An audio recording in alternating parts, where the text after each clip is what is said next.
Melrose Bay always went quiet in October. Summer rentals locked up tight.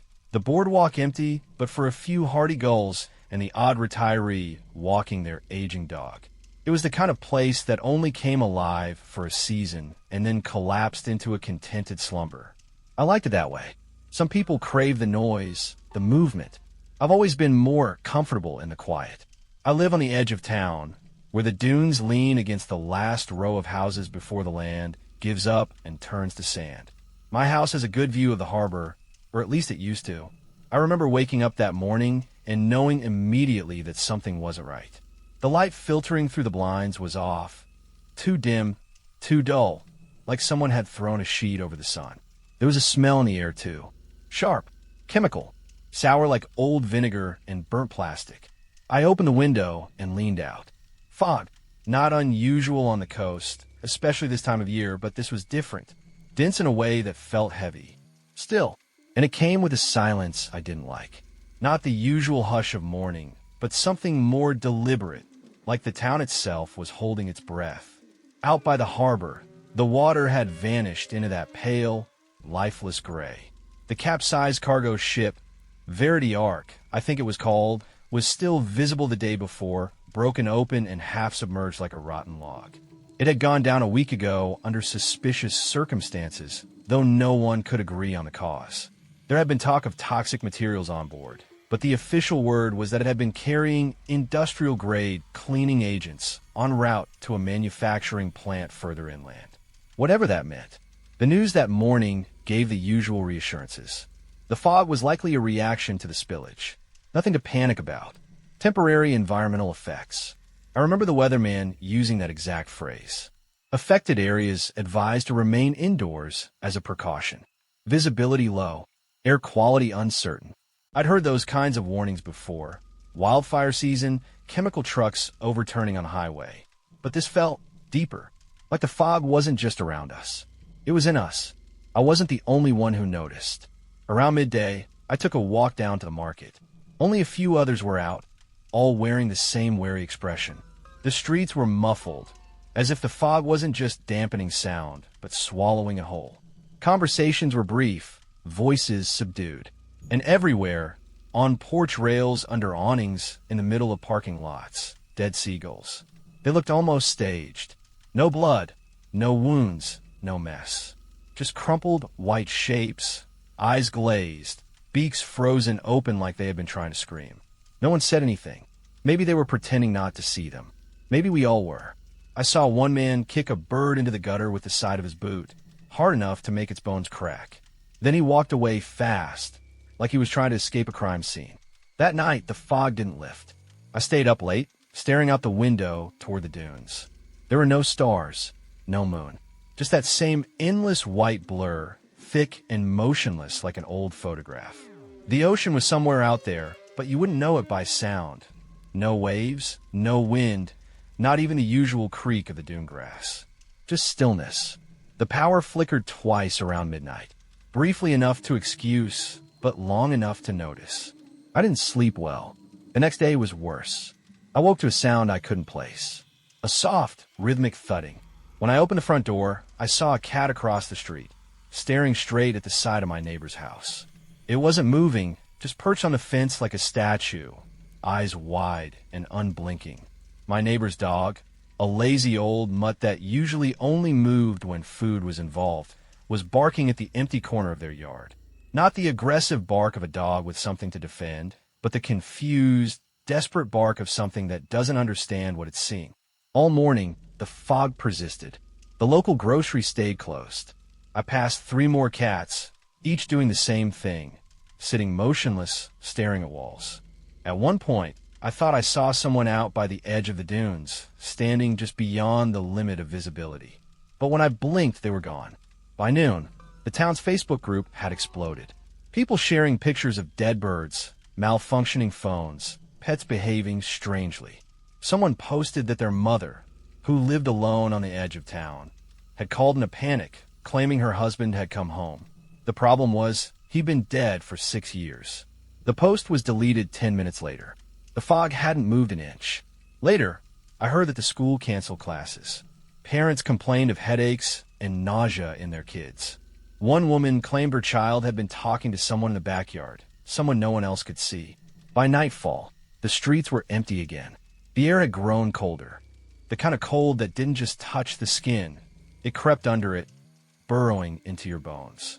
I remember checking the thermostat inside and seeing no change. The cold wasn't in the house. It was in me. I watched the harbor again before bed. The ship was still invisible, consumed by the gray. I imagined it down there, split open like a carcass, bleeding things into the water. Chemicals, yes, but maybe more than that. Things that had no business being disturbed. Things that changed the air when released. I lay in bed that night and listened.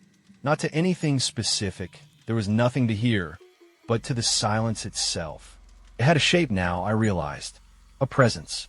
A weight pressing down against the windows, thickening in the corners of my home. I felt it waiting. The fog hadn't lifted, and somehow I knew it wasn't going to. It had been 2 full days since the fog rolled in, and by then, it wasn't fog anymore. Fog moves. It drifts, it thins, it breathes. This didn't. Whatever it was, it had settled, like dust in a forgotten room. The air felt thicker now, the smell more pronounced, like sweet rut clinging to fabric and hair.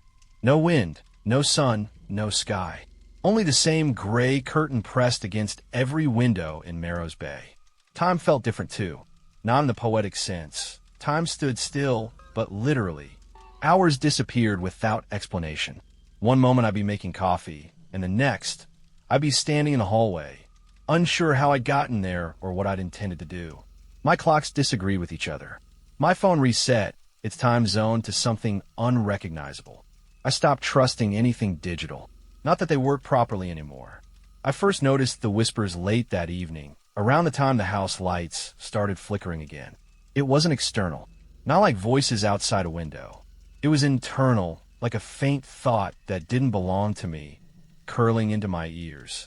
I couldn't make out the words at first, just rhythm, cadence like a lullaby underwater. When I finally did understand one phrase, just a fragment, it wasn't spoken. It was breathed, right behind my ear. I remember freezing in place, the hairs on my arms lifting as if I'd been touched. I didn't sleep that night. I didn't even try. The next morning, I saw her. The dock behind my house stretches out into what should be the water. Now, just a blank stretch of nothing. She was standing at the very end, barefoot in her favorite sundress, the one she used to wear when we picnicked by the dunes. It moved around her legs as if caught in a breeze, though the air was dead still. Her hair hung, wet down her shoulders, dripping onto the wood, and her eyes black. Not dark, black, polished and depthless like obsidian. I didn't go to her. I couldn't move. She didn't wave, didn't speak, didn't blink. She just looked. I stared too long. When I finally closed my eyes, even for just a heartbeat, she was gone. I told myself it was grief. A hallucination. I hadn't seen her in 5 years. Maybe the fog was affecting my brain, oxygen levels, chemical exposure, residual trauma. I almost believed it until later that day when I stopped at the gas station on Main. The town was nearly deserted now. Businesses closed. Back in 15, signs left up for days. The attendant had a shotgun leaning behind the counter. No one said anything about it. I remember standing by the coffee machine, pouring stale brown sludge into a paper cup when I saw the boy. He was outside, standing beside the propane cage, staring directly at me through the glass. Pale, filthy, wearing what looked like pajamas. I recognized him instantly. His face had been on flyers 2 years ago. Missing. Disappeared from a campground 2 towns over. There had never been a trace of him since. But there he was, just standing, just watching, not blinking. When I looked again, he was gone. Just like her. The fog wasn't just lingering. It was showing us things, calling things back, things we'd lost, or things it knew we missed. That night, the phone started to go. Mine rang around 1:13 a.m. No number on the screen, just a word calling. I let it ring. No voicemail at first. Then it rang again. This time, a message was left. It lasted 6 seconds, just breathing, wet and strained, like lungs full of seawater. There was a sound beneath it, hard to describe. Something rhythmic, like waves hitting a cliff, but in reverse. as if the water was pulling itself back. Others began to report the same. Messages from empty numbers. Some claimed the voices were familiar. A father's voice, a sister's laughter. One woman said she heard her baby crying on the other end, but the child had died in utero a decade ago. After that, the town shut itself in. Blinds stayed drawn. Lights flickered behind closed curtains. I passed houses where I could see families crowded into the same room, just sitting, not watching TV, not talking, just sitting together, staring toward the front doors. The grocery closed permanently. The pharmacy had been emptied. The police station locked its doors and stopped answering calls. I heard later that one officer had walked into the fog and never came back. Another one tried to follow him and returned 5 minutes later with his hair turned completely white. I didn't leave my house again until I heard the crash. It was maybe 3 in the afternoon. I've been standing at the window, watching the fog press itself against the glass, when the sound shattered the silence, screeching tires, then the crunch of metal and glass. It came from the direction of the main road out of town. Word traveled fast in Melrose Bay. By dusk, everyone knew what happened. A man, Earl Braddock, lived 3 blocks over, had tried to drive out, loaded his family into the SUV, said they couldn't take it anymore. According to the report, the car went off the road just a few miles out, spun into a ravine. When emergency services arrived, the SUV was empty. Earl was found walking barefoot back toward town, clothes soaked, no memory of the accident, no recollection of even leaving. He smiled when they asked questions, said he felt better, said he was finally thinking clearly. The next day, I saw him outside the post office, just standing in the fog. He waved at me. His eyes were black. By the 3rd day, Melrose Bay had changed into something else. It wasn't just the fog anymore. It was what it allowed. What it let inside. The houses had become tombs of flickering light and boarded windows. I'd pass by homes with doors nailed shut from the inside, mattresses jammed up against glass panes. The sound of hammers echoed faintly through the neighborhood that morning. People were walling themselves and like it might stop what was already breathing down their necks. The power stuttered in and out. Sometimes it surged, and every light in the house blazed white for a split second before dying. Other times, the fridge would groan like it was full of wet leaves. Every night, the street lamps outside buzzed louder than usual, flickering in patterns that felt intentional, like they were trying to say something in Morse. And the fog, God, the fog was inside now. Not metaphorically, physically. I watched it. At first, I noticed a thin sheen of condensation forming on the windows, even when they were sealed. Then I saw it slithering along the floorboards by the back door, thin tendrils of mist, pale and twitching like something testing the air. I stuffed towels under every door frame, taped the vents shut, sealed the chimney. It didn't help. It didn't want in. It was already in. By then, I wasn't sleeping. I couldn't. Every time I closed my eyes, I saw her again. Standing at the dock. Closer now. Not wet anymore. Just watching. It was Marcus who said we had to leave. He showed up at my door with a duffel bag and that wild-eyed look people get when they've already made up their mind. He said the back roads might still be open. He said we could make it inland before nightfall if we left right then. I didn't argue. I didn't want to die in that house. We left the town behind in his old Civic, the windows rolled up tight. He drove fast, headlights cutting through the wall of gray like high beams in a snowstorm. The road twisted away from the water, away from the docks, away from her. My hands gripped the dashboard tighter than I realized. I kept thinking that if we just got past it, whatever it was, we'd be okay. We could outrun it. I remember the fog thickening so much it looked like we were underwater. Trees vanished. The pavement disappeared under us. Only the yellow line remained, flashing in and out like a dying pulse. That's when Marcus started seizing. It wasn't like a medical seizure. Not really. He didn't shake. He twitched like a puppet with a tangled string. His eyes rolled back, and when he opened his mouth, the sound that came out was slow and deep, like wet gravel dragging across wood. He started saying things I had never told anyone. He spoke about my wife's last words, how I'd held her hand, but not tightly enough, how I had thought, even in that moment, that I wasn't ready to let go, not because of love, but because I was afraid to be alone. He described my childhood hiding place in my parents' basement, the one I used when they fought at night. He said my full name, middle name too. He told me where I kept the old photos I hadn't looked at in years.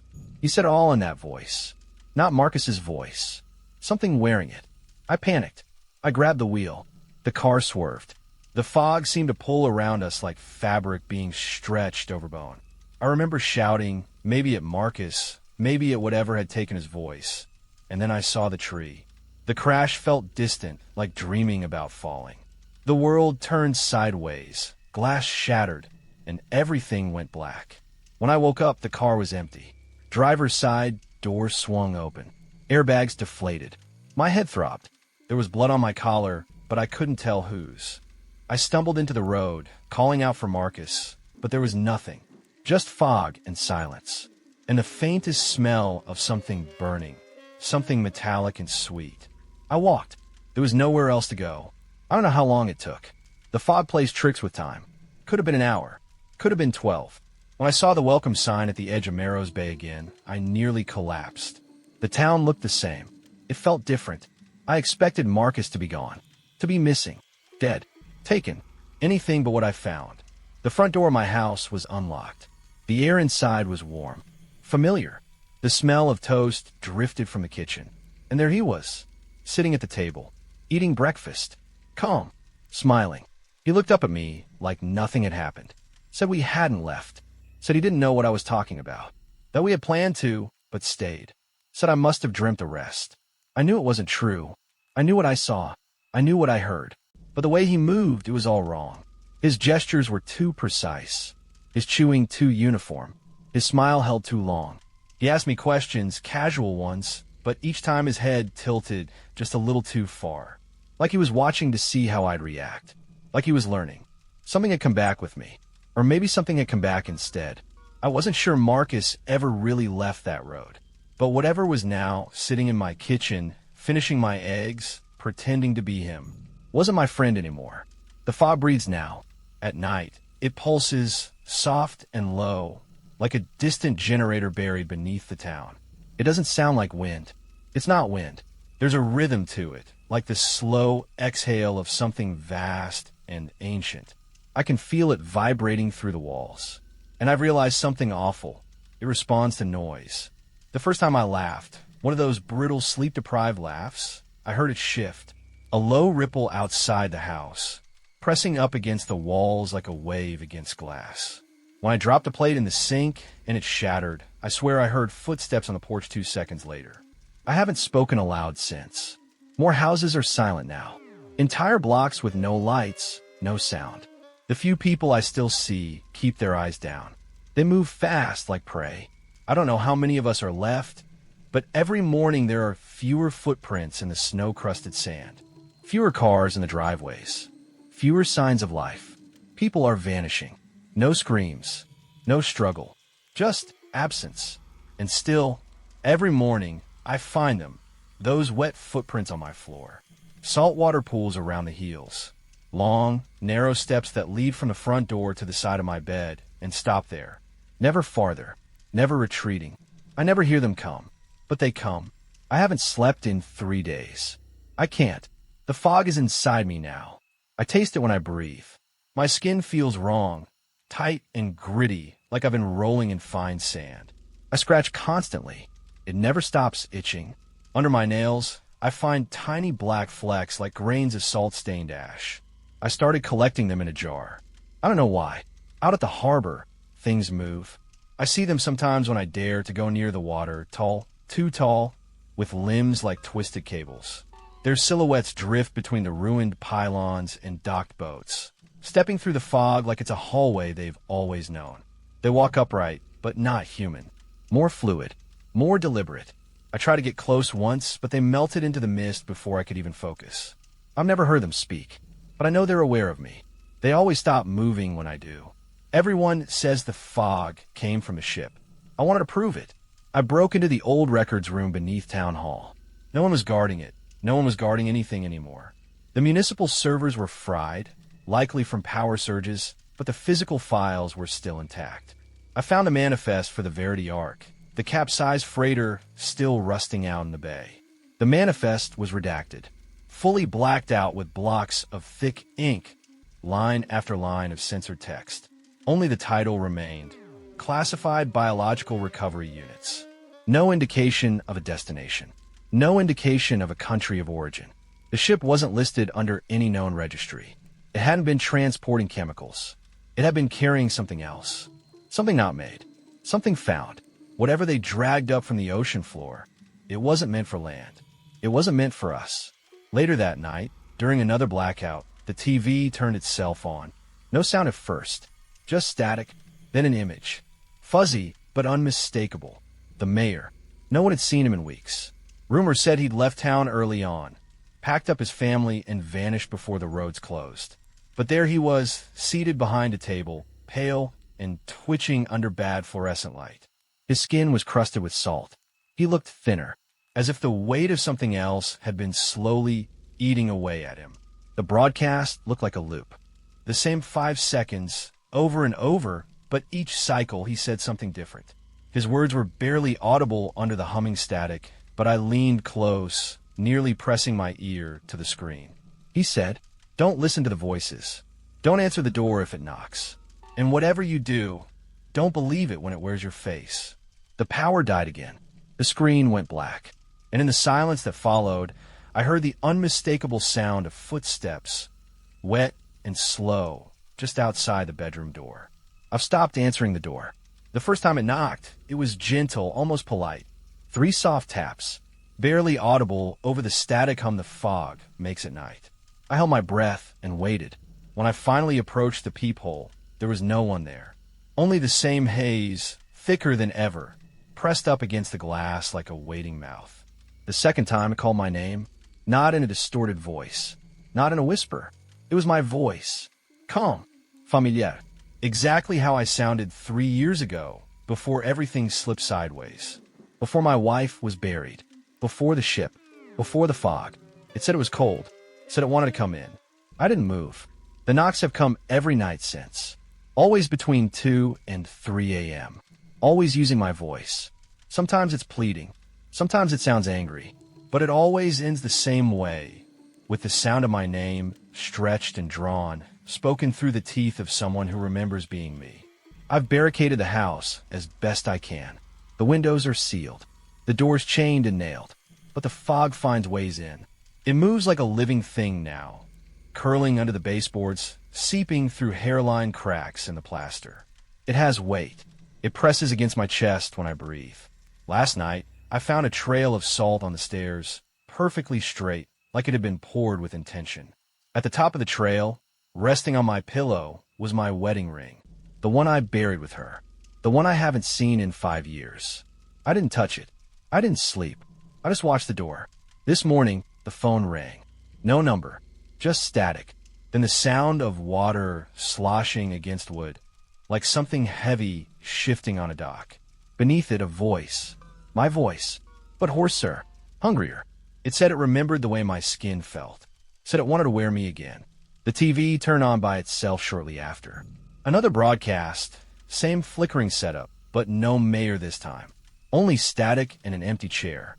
Then a shape moved behind the glass. Something tall and narrow, out of focus, pressing its palm to the inside of the screen.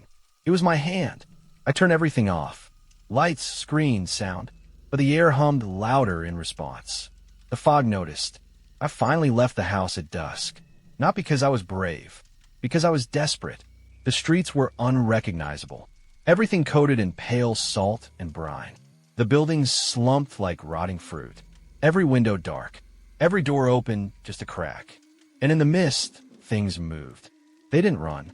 They didn't hide. They walked slow, like they had nowhere left to be. Their arms were too long. Their limbs bent at angles that didn't make sense. They didn't follow me, but they watched. I made my way toward the church on the hill, one of the few buildings that hadn't collapsed in on itself. The bell tower still stood tall above the town, like a finger raised to the sky. I don't know what I was looking for. Solace, maybe, or answers. What I found was worse. Inside the church were rows of empty pews, all facing a mirror nailed to the altar. Not a cross. Not a pulpit, just a full-length mirror. The frame was carved with symbols, scratched deep, haphazard, like someone had tried to trap something inside it. I stepped in front of the glass. I didn't see myself. Not exactly. The thing staring back were my face. But its eyes were black pits, and its mouth didn't move right.